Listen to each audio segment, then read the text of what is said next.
Bom, que todos sejam muito bem-vindos, que essa casa se torne um lar para você. Para quem não me conhece, eu sou o Bruno Pompei, sou líder de adolescentes, tem uma galera aí, meus fãs. E sou casado com a Gisele, psicóloga, que trata eu todos os dias. E hoje eu estou aqui para trazer uma palavra para vocês. Só que antes eu queria saber de vocês. Eu tenho duas notícias para dar para vocês. Uma boa e uma má notícia. Qual notícia vocês querem saber primeiro? A ruim? A má? Por quê? Vocês podem falar alto aí? Que depois vem a boa, por quê? A boa vem para amenizar depois. Eu imaginava que vocês iam responder isso mesmo. E já aconteceu de vocês receberem alguma má notícia que acabasse com o dia de vocês? Vocês estão de boa no dia e alguém fala alguma coisa que te deixa triste, chateado, pensativo, reflexivo em alguma coisa? Com certeza, né? Eu acho que isso é mais comum do que a gente imagina. Mas notícias, infelizmente, estão nos rodeando. E quem aqui já recebeu a má notícia de receber uma nota baixa do professor aí? Levanta a mão. Também já. Pessoal que faz faculdade aí, quem já ficou de exame, pegou DP? Eu peguei também. É osso. Quantos de vocês já... Uma notícia, né? Já tiveram que chegar no pai e na mãe e falar assim: mãe, quebrei a tela do celular que você me deu. Gustavo já, meu sobrinho. É osso, né? Você tem que levar essa notícia para sua mãe, para o seu pai. E quem talvez já recebeu alguma notícia em relação a alguma avaliação médica, às vezes você vai receber uma notícia de, você está com uma certa enfermidade. Eu já recebi essa notícia 2 vezes. Eu já rompi o ligamento dos joelhos, tanto do direito quanto do esquerdo. E é muito triste quando você ouve do médico, que no seu exame está mostrando que você rompeu o seu ligamento. Não vou. Eu ia falar isso. Era para eu estar lá, Cristiano Ronaldo, Messi e Pompei, mas porque meus 2 joelhos foram, escorreguei na bola. Isso daí você não fala. Mas vamos lá. Enfim, quantos já viram na televisão, liga a TV, começa o noticiário e só notícia ruim. Parece que é uma cachoeira de notícia ruim. E quantos gostam disso? Ninguém gosta, né? Ninguém gosta de receber notícias ruins. E hoje eu vou ministrar sobre isso. A má e a boa notícia. Esse é o tema da ministração. Quero começar falando sobre a má notícia, já que vocês escolheram a má notícia. E se tivesse escolhido a boa também, eu ia começar pela má. Mas... porque está no script.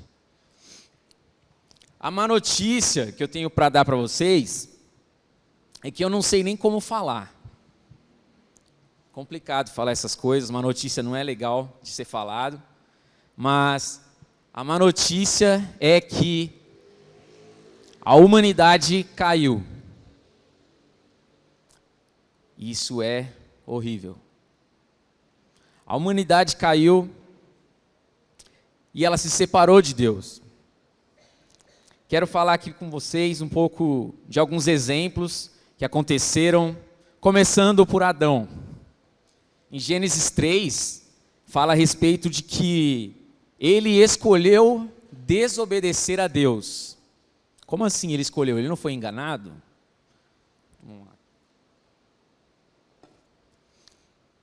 Ele foi enganado.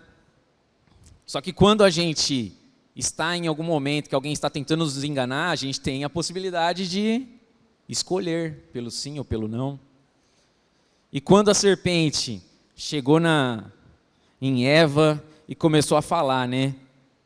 Olha, o que Deus está dando para vocês não é o suficiente que vocês precisam. Porque não tem uma árvore lá, que ele falou, que é do conhecimento do bem e do mal, que ele falou para vocês não experimentarem do fruto dela? Olha, Deus está guardando ouro, viu? Ele não gosta tanto de vocês assim não. Senão eles deixavam você comer daquele fruto. E a serpente dando um miguezinho na Eva, e Eva levou o fruto para Adão, e ele escolheu morder o fruto. Foi uma escolha. Não foi um acaso. Não foi a força do universo somada à força do vento que vem do sul que fez Adão morder aquele fruto. Foi uma escolha. E com a escolha de Adão, marca um episódio na humanidade onde daí para frente o pecado entra no mundo. Adão deu esse primeiro passo em relação ao pecado, ao distanciamento de Deus, tanto é que Deus, no final daquele dia, antes ele já sabia, né, onde estava Adão, e no final daquele dia, ele falou: Adão, onde você está? E Adão, dando um miguezinho, opa, estou aqui, né, se escondendo, colocando folha de bananeira, tapando tudo. Por quê? Porque ele estava com vergonha de Deus, algo que ele não tinha a preocupação de antes. Logo depois, em Gênesis 4, tem a história de Abel e Caim. Vocês conhecem a história de Abel e Caim. Abel foi e entregou o melhor que ele tinha como oferta a Deus. Ele pegou o primeiro carneirinho que ele tinha, que ele cuidava, o mais perfeito, e entregou como oferta a Deus. E Deus se alegrou com a oferta de Abel. Caim, por outro lado, pegou lá uns frutos que ele tinha, que Caim, ele plantava árvores, colhia frutos, colhia legumes e tudo mais. Ele pegou lá uns que estava jogado mais ou menos, juntou e ofereceu em oferta a Deus. E Deus rejeitou a oferta de Caim. E o que aconteceu? Caim então gerou nele uns ciúmes, né, uma raiva, uma inveja de Abel. E Deus deu uma indagada em Caim. Falou: Caim, fica esperto. Porque ele perguntou, né, por que você está com raiva? Por que você anda carrancudo, com a cara fechada? Se você tivesse feito o que era certo, você estaria sorrindo como Abel. Mas você agiu mal, e por isso o pecado está à porta, à sua espera. Ele quer dominá-lo, mas você precisa vencê-lo. Olha aí, Deus ainda deu um toque em Caim. Falou: você está ficando bravo, está subindo aí, está quase estourando a tampa aí. Dá uma segurada, diminui. Dá uma segurada. Só que o que Caim fez? Caim ouviu a Deus ou Caim deixou para lá?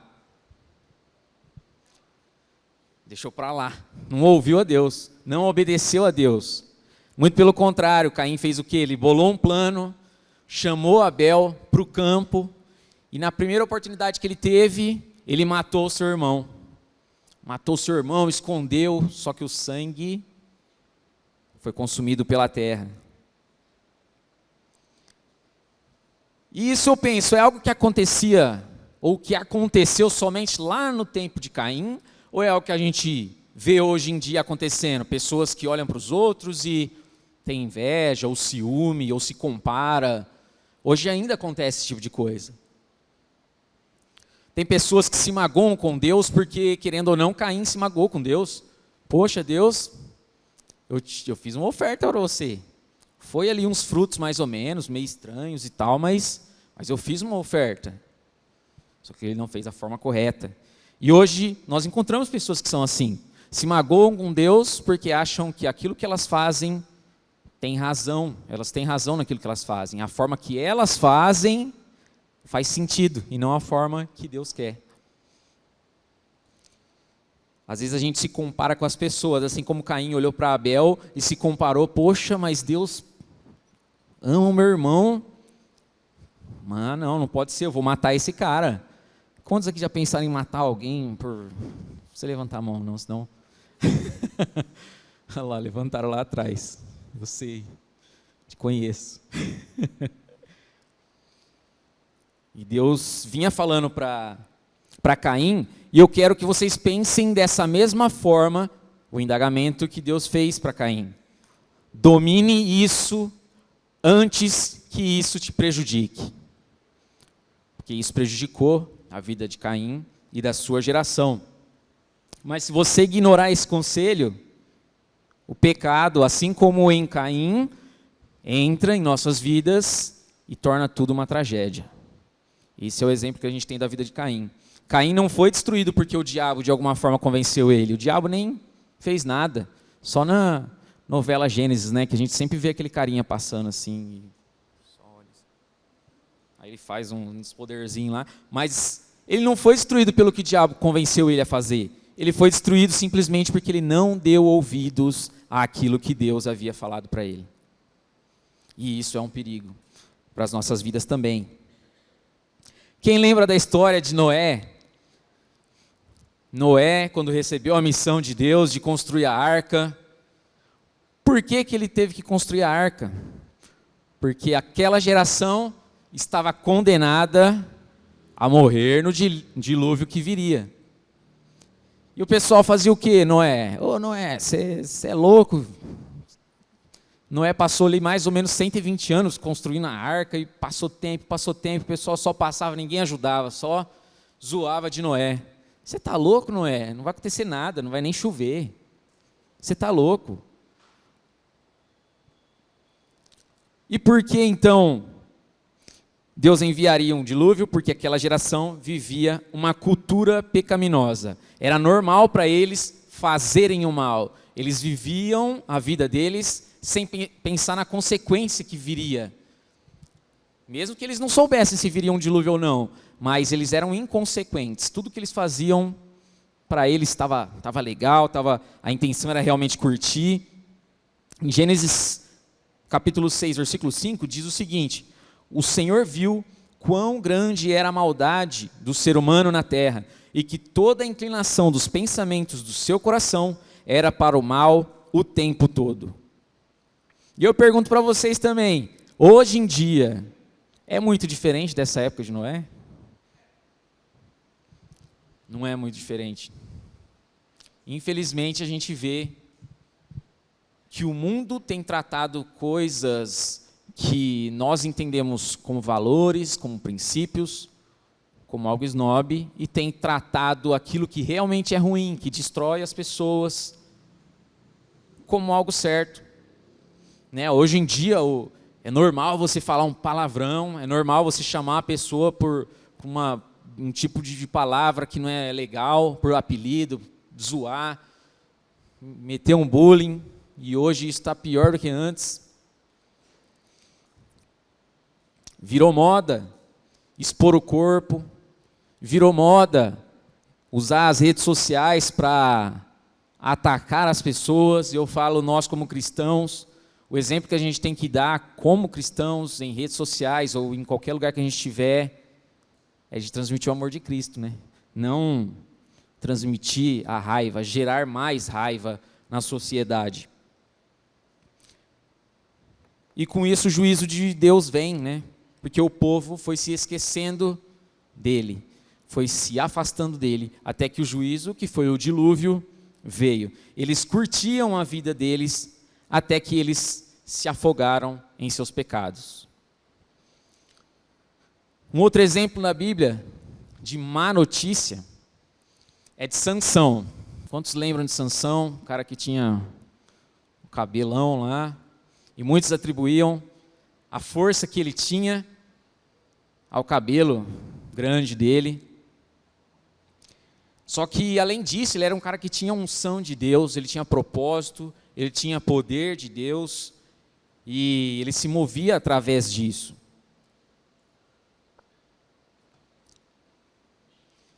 Só que o que aconteceu com ele?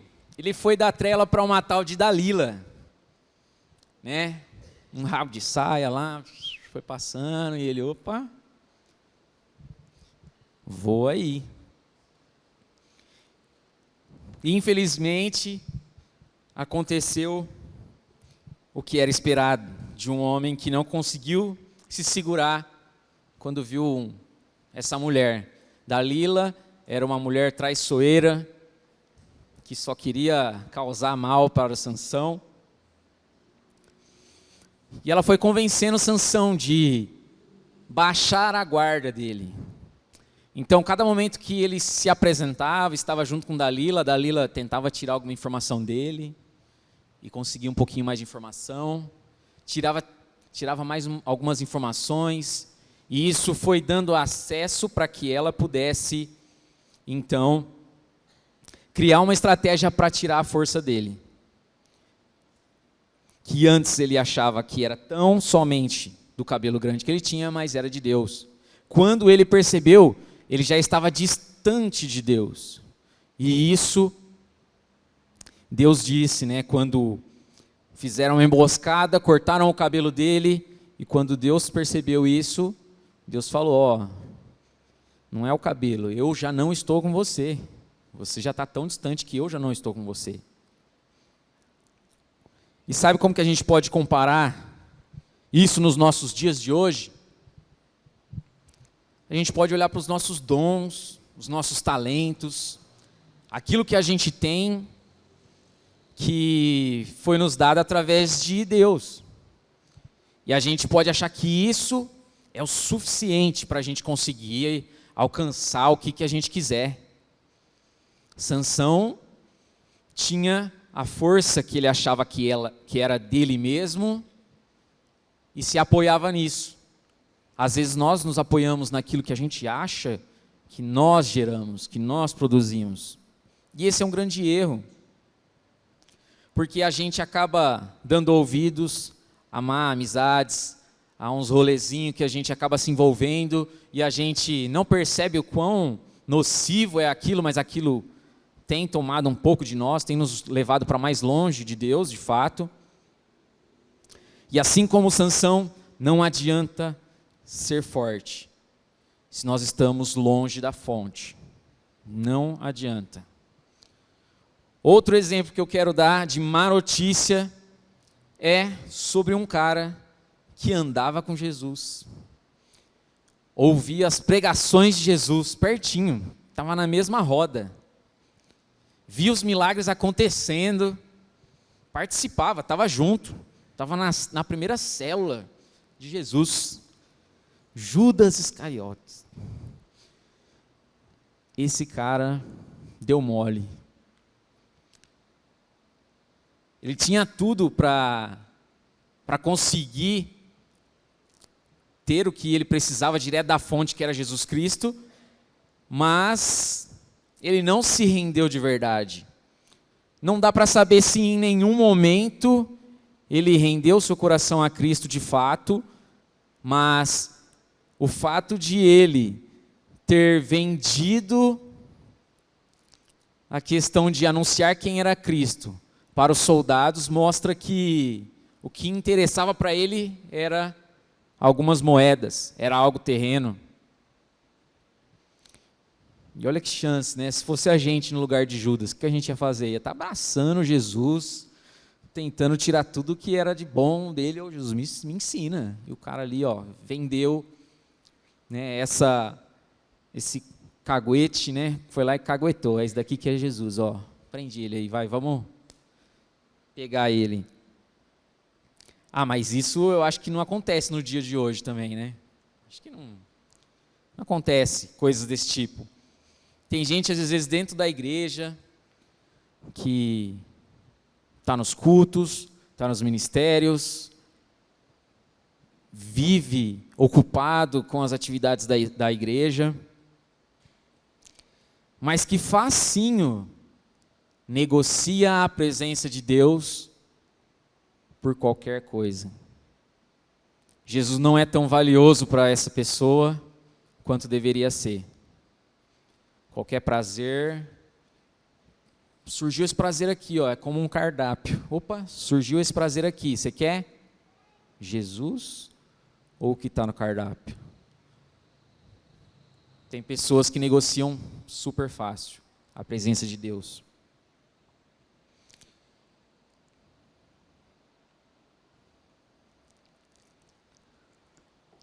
Finalizando um pouco a respeito da má notícia, em Romanos 8, 5 a 7, diz o seguinte: porque as pessoas que vivem de acordo com a natureza humana têm a sua mente controlada por essa mesma natureza. As pessoas que têm a mente controlada pela natureza humana acabarão morrendo espiritualmente. Por isso, as pessoas que têm a mente controlada pela natureza humana se tornam inimigas de Deus. Pesado, mas é real. Não dá para a gente brincar com isso. Não dá. E essa é a má notícia.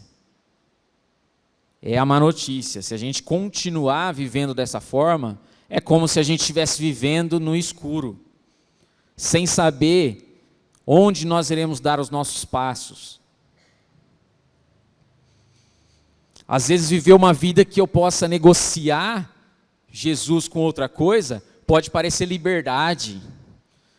Tem muita gente que às vezes a gente está conversando no trabalho, amigos que não conhecem a Cristo, que às vezes nós conversando sobre isso, eles falam que eles são livres de verdade, por beber, por fumar, por fazer 1 milhão de coisas. Mas essa liberdade se fantasia de prisão. Isso não é perceptível, porque o diabo está lá.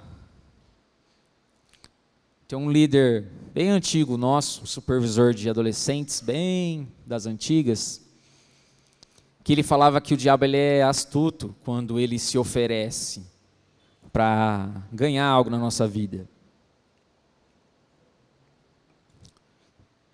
Que ele fala assim: fica tranquilo, só vou colocar a pontinha do nariz na sua vida.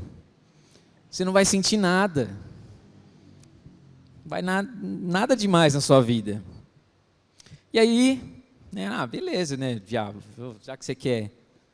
Então tá bom, vou te dar essa brecha. Só que quando se percebe, o diabo começa a entrar de costa, e a ponta do nariz é a última coisa que ele coloca na vida daquele que dá essa brecha. Então, é o risco que se corre quando eu dou algum tipo de brecha para o diabo. Ele não brinca em serviço. O pecado ele promete tudo, mas ele não entrega nada. Não entrega vida, que é o mais importante para nós. A má notícia é isso, que a queda, o pecado, o distanciamento, tudo isso gera morte. O salário do pecado é a morte. E não há nada que eu ou que você, qualquer um de vocês, possam fazer por conta própria, com as próprias mãos, que tire a condenação de cada um. Não tem nada. Eu posso tentar fazer aqui uma torre de Babel para tentar chegar perto de Deus, tentar fazer algum outro tipo de coisa, mas não há nada que eu, ser humano, consiga fazer que me faça me aproximar de Deus e que essa condenação seja tirada de mim.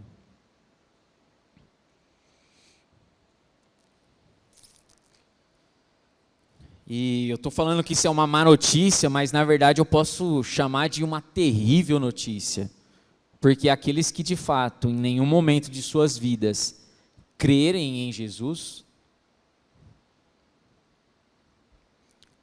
vão de tobogã. E a gente fala assim, às vezes brincando, mas não é brincadeira. O fim dos tempos, né? Muitas pessoas falam que está se aproximando. Não sei, porque lá na época de Paulo já era falado que ia acontecer naquela geração.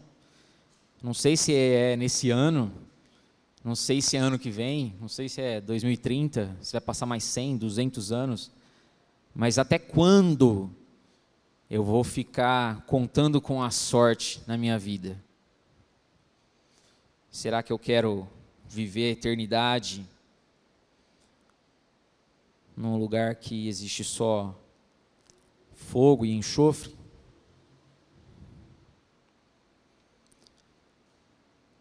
Galera. Mas Deus, Deus é demais. Vou falar para vocês, Deus é demais. O plano de Deus não é deixar a gente caído, não é deixar o ser humano caído. Nunca foi. A história não termina com a queda do homem. É aí que Jesus entra em cena. Graças a Deus, hein? A história continua e continua com Jesus de pé na cruz. Graças a Deus chegou a hora da boa notícia. Quantos amam a boa notícia de Cristo?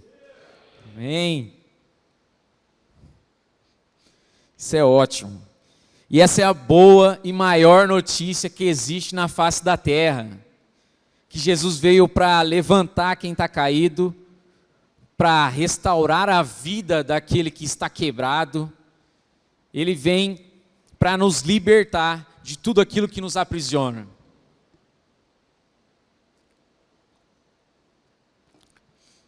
E Jesus, ele veio com uma missão não apenas de nos livrar de uma punição, ou nos livrar tão somente do inferno.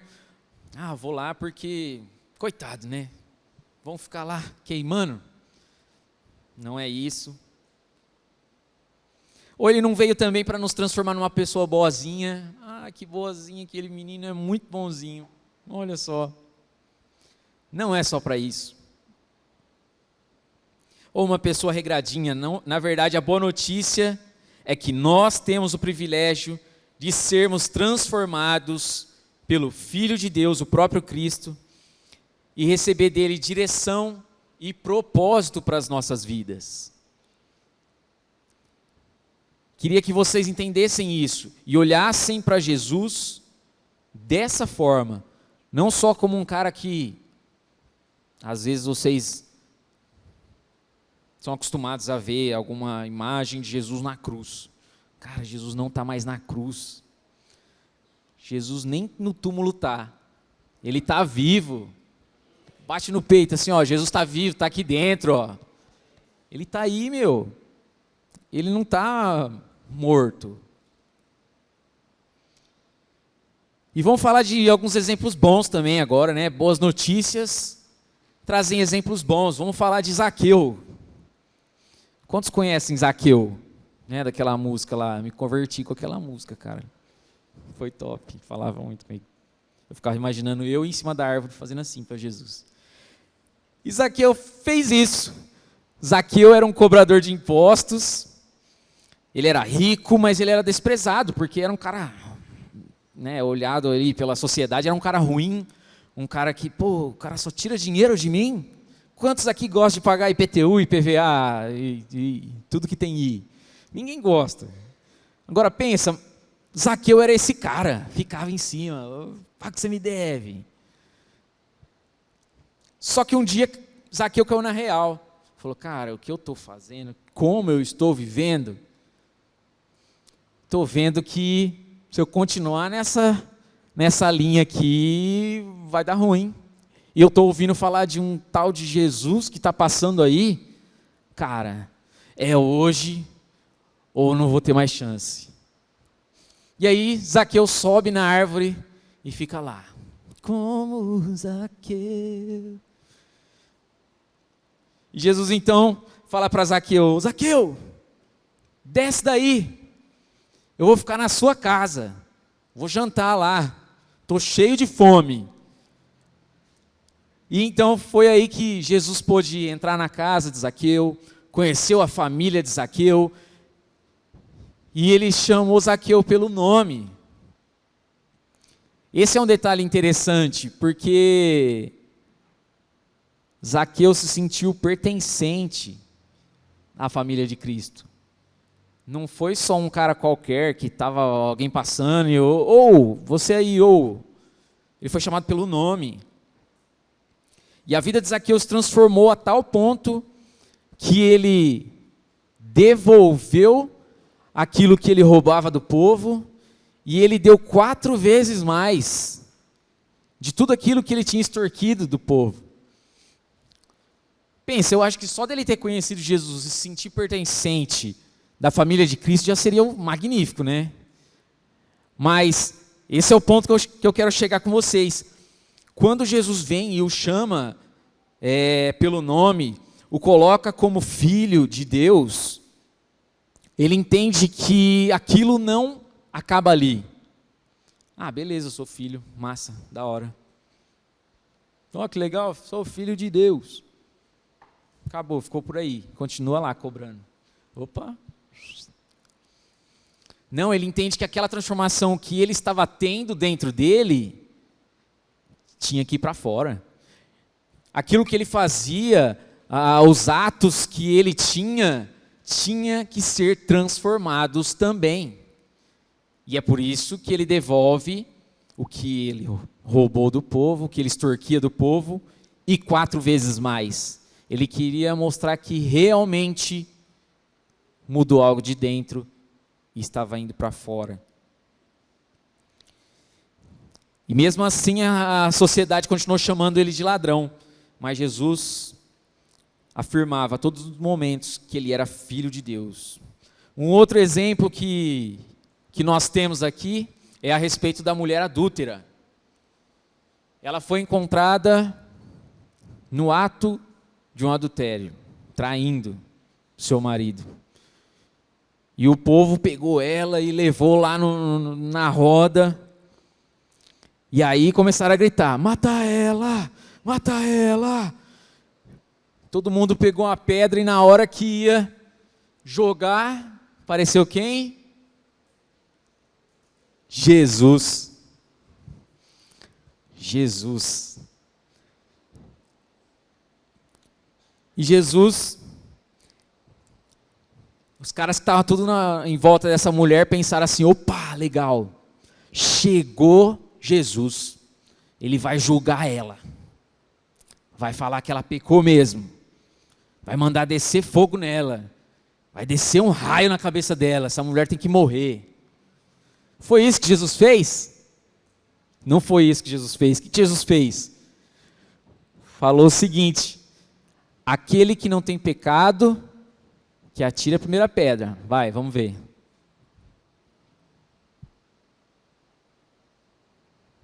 Alguém atirou alguma pedra? Ninguém atirou nenhuma pedra. Inclusive, próprio Jesus, que era o único que não tinha pecado. Se ele jogasse uma pedra, ele teria razão? Porque ele não tinha pecado, né? Ele podia jogar. Mas ele estava ali, não para julgar ela,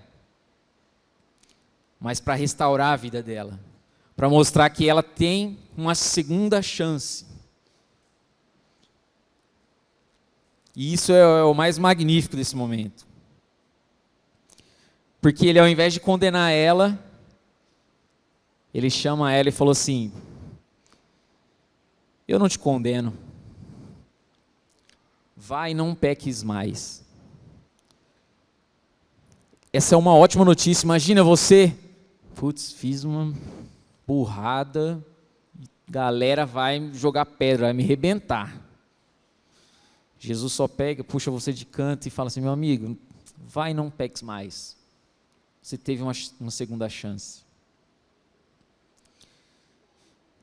Às vezes você vive isso hoje. Vive algum tipo de pecado, algum tipo de ação em relação a algo. Você reage de alguma forma que não é muito legal, não é muito interessante.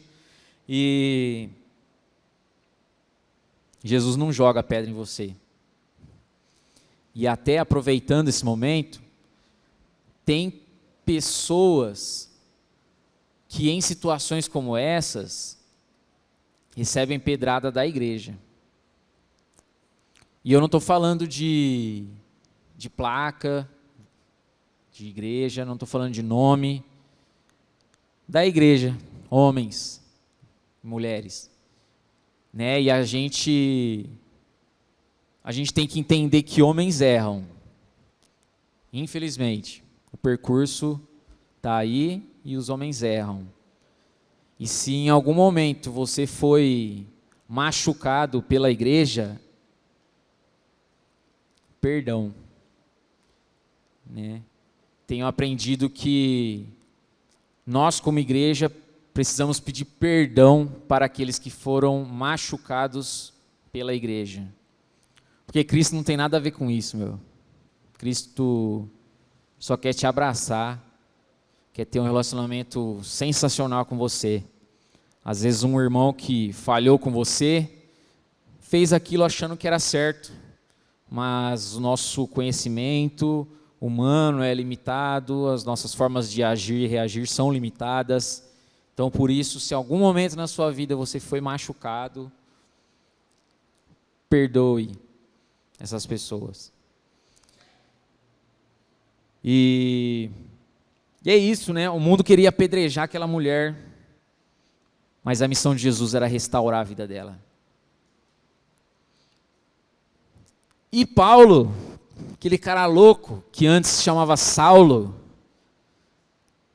e matava um monte de cristão, vou matar todo mundo. Ele ia de cidade em cidade matando cristão, e chegava, você é cristão? Toma. Você é cristão? Toma, sem chance. Eu fico sempre abismado, assim, né? A vida de Paulo é muito louca. Ele era assassino de cristãos, um fanático religioso. Ele ia amando pessoas que mandavam ele para matar os cristãos em várias cidades, para destruir igrejas. Mas é aí que Jesus aparece e muda tudo. Olha que coisa louca, né? Em Atos 9:4, Jesus chama: Saulo, Saulo, por que você me persegue? Ao invés disso, Jesus podia ter fulminado ele, né? Está indo lá na estrada de Damasco e aquele cara está acabando com os cristãos, manda fogo nele, corta as pernas do cavalo, ele cai e faz alguma coisa. Jesus poderia ter feito qualquer coisa, mas ele decidiu fazer o quê? Transformar a vida desse cara. Ele decidiu tornar, né, Paulo de perseguidor ao maior apóstolo da graça. Talvez você possa também se identificar como Paulo, não perseguindo cristãos, ou sim. Às vezes está na sua escola, na faculdade, às vezes dentro da igreja, com amigos, e às vezes as brincadeiras, as formas que você lidar com as outras pessoas, é um tipo de perseguição, é um incômodo, é um desconforto.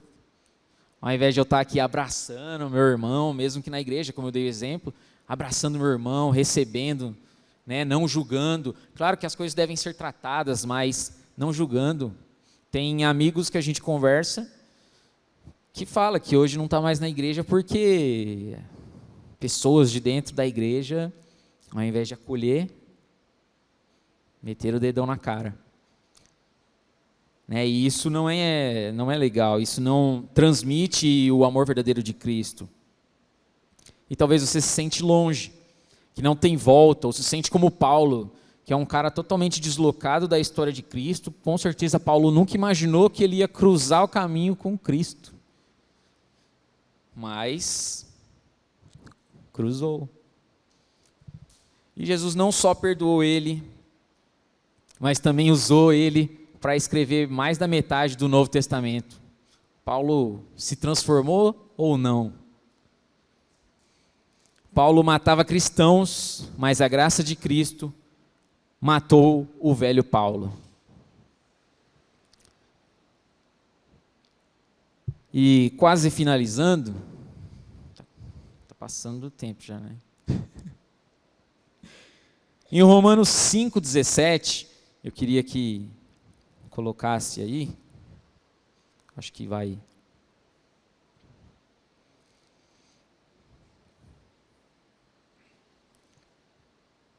Deixa eu ver se está escrito na mesma linguagem. Certo. Romanos 5,17 diz o seguinte: se pela transgressão de um só a morte reinou por meio dele, muito mais os que recebem a abundância da graça e o dom da justiça reinarão em vida por meio de um só, a saber, Cristo Jesus. Jesus trocou a sentença que nós teríamos de morte pela salvação, pela graça.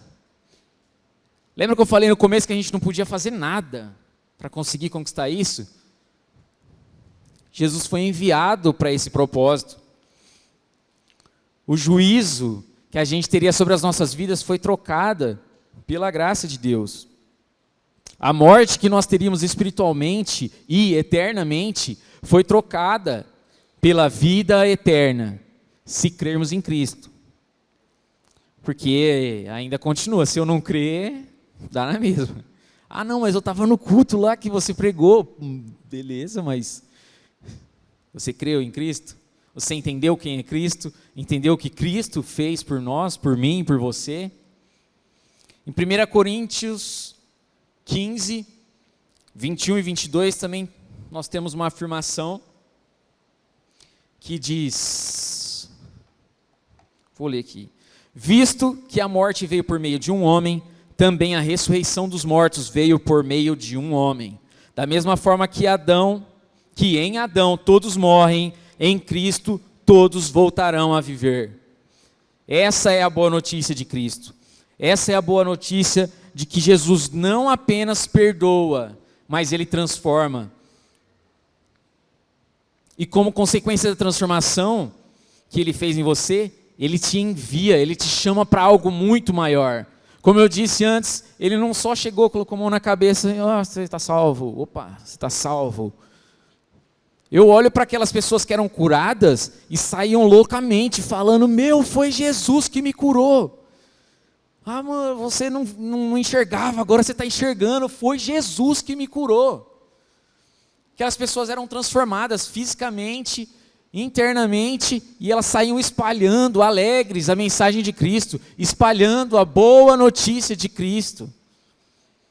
E será que isso não é suficiente para a gente querer viver isso? A gente pode olhar para trás e ver que a história começa com a queda do homem, mas termina com a redenção. Graças a Deus por isso. E hoje é uma noite de escolhas. É um momento onde você pode escolher.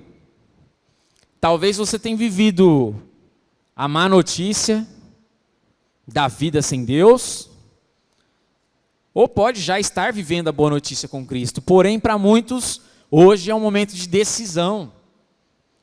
Decido manter a minha vida vivendo e sendo levada como o vento na má notícia? Ou eu tenho entendido que a boa notícia de Cristo é de graça, e eu me entrego a Cristo de coração? A boa notícia é que a cruz fala muito mais alto do que a queda do homem. Jesus não te chama para ser perfeito, mas Ele te chama para entender que nós somos redimidos, para nós reconhecermos que Ele é quem Ele é e nos prostrarmos diante dEle. Amém? Então, pessoal do louvor, se quiser subir aqui, quero pedir que todo mundo pode continuar sentado aí, o pessoal do louvor vai vir. Queria pedir para que vocês abaixassem a cabeça, fechassem os olhos e tivessem um tempo de reflexão mesmo. Olhe para a vida de vocês, façam um scanner da vida de vocês,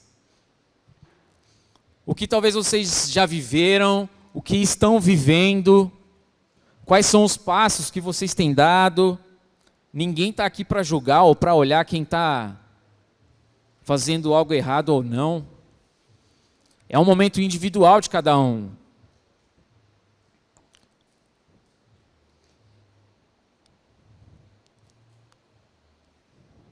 Pensem como está a vida de vocês. Pô, estou distante de Cristo.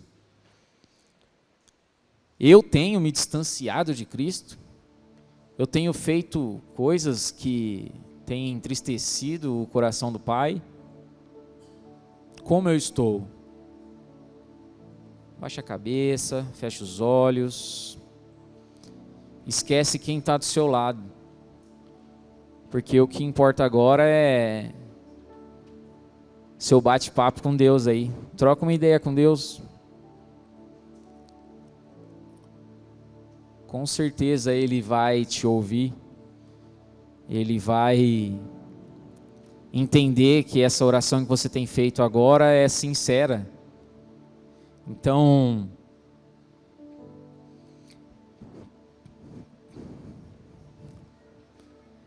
Deus, eu quero te agradecer, Pai, porque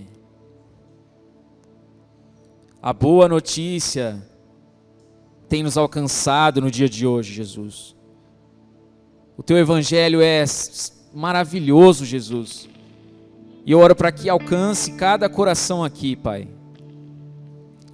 Nós olhamos para as más notícias, os exemplos bíblicos que estão à nossa frente e vemos o quão pesado isso é. Nós vemos que isso gera morte, gera distanciamento, Pai. E nós não queremos viver isso em nossas vidas. Deus, em tempo e fora de tempo, Pai, que nós venhamos nos apaixonar pela Tua presença, Deus. Em nome de Jesus, Pai, que a boa notícia caia como uma semente em terra fértil no coração de cada um que está aqui, Deus. E eles entendam, Pai, que a Tua graça é maior que tudo, Deus. Que o Senhor realmente transforma vidas, o Senhor refaz histórias, o Senhor restaura corações, o Senhor limpa o passado e escreve, Deus, uma nova história na vida de cada um aqui, seja jovem, adolescente, adulto, Deus. Cada um aqui, Deus, está abrindo o seu coração para o Senhor, Deus. E por isso eu peço, Deus, pela sua graça, toque cada um, Deus, com a tua graça, com a sua misericórdia, no nome de Jesus Cristo, Pai. Amém, Jesus.